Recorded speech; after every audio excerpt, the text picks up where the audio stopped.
Hi, everyone. Thanks for joining again. I hope that you are benefiting from this time together.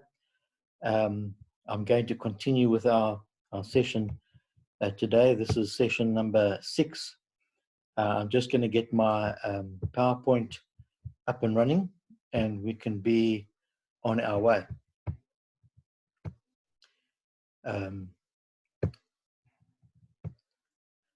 Right, so just to end off from last time, we were talking about Jesus and the I am sayings in John's Gospel. You guys did an assignment on John chapter 9, which I think was a very good exercise, where Jesus openly says that he is the light of the world. Jesus said, I'm the bread of life, John 6:35. I'm the light of the world, John 8, and he confirms that in the miracle in John 9. I'm the door. He is the way to salvation. He's the doorway into a completely new life. I'm the true vine, and I'm the good shepherd, and I am the resurrection. That is one of his most powerful claims, that he himself is resurrection. He's not talking about the resurrection. He's declaring that he is the resurrection, which is a very powerful thing to say. And if you look at that in itself, that is declaring that he is God. Then he says, I am the way, the truth, and the life. I'm the way to God. I'm the truth about God, and I am the very life of God. Right, so now in session 6, we're going to be talking about Jesus, the Son of Man. It's a title that he used quite a bit for himself. Jesus often called himself the Son of Man, and the title actually came from Daniel chapter 7. There was someone like a son of man. He approached the Ancient of Days and was given authority, glory, and sovereign power. All peoples, nations, and men of every language worshipped him. His kingdom is one that will never be destroyed. So you can imagine that those guys who knew the Old Testament and they would know Daniel's prophecy, here is a very clear connection that Jesus is making, that he is that Son of Man, and that he's given sovereign power, he's given glory, and he's given worship, and quite a powerful statement and a powerful claim. In itself, the phrase just meant a human being. But Jesus takes that title and he gives it the meaning of Daniel 7, verses 13 to 14. For example, Mark 13:26, Jesus said, at that time, people will see the Son of Man coming in clouds with great power and glory. So clearly, only someone who's divine is going to appear in the clouds and with great power.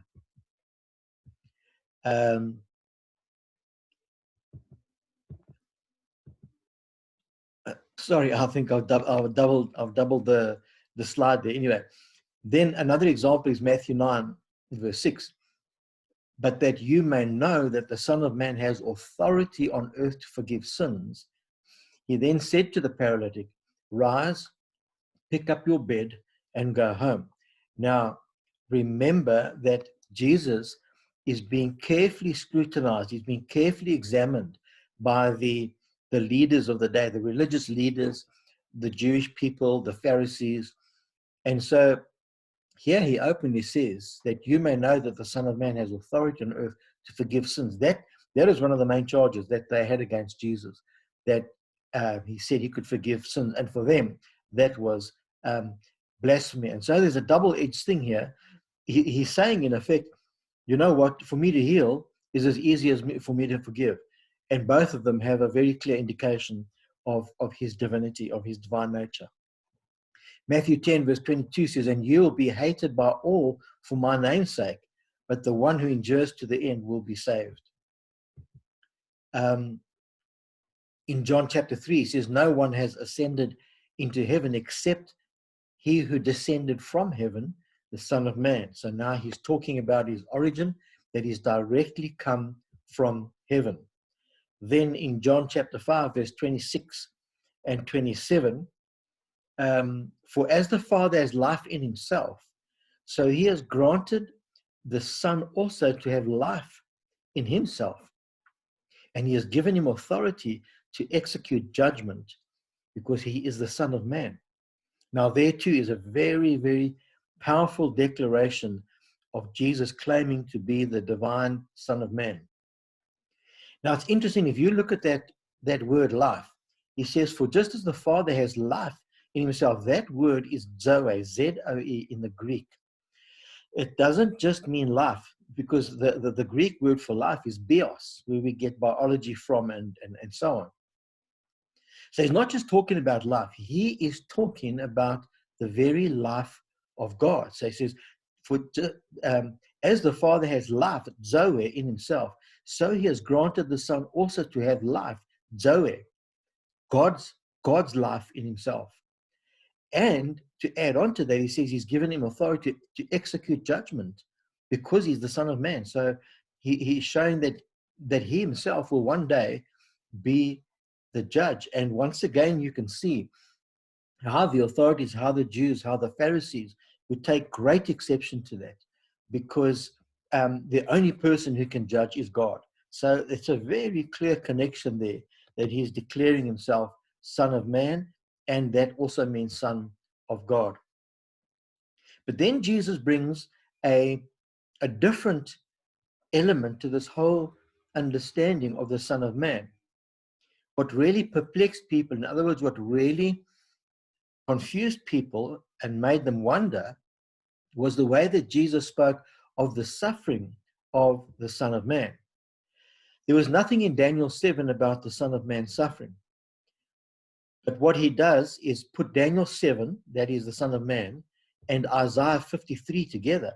And you know that Isaiah 53, that he was despised and rejected, a man of sorrows and acquainted with grief. And you can go through again and have a look at Isaiah 53.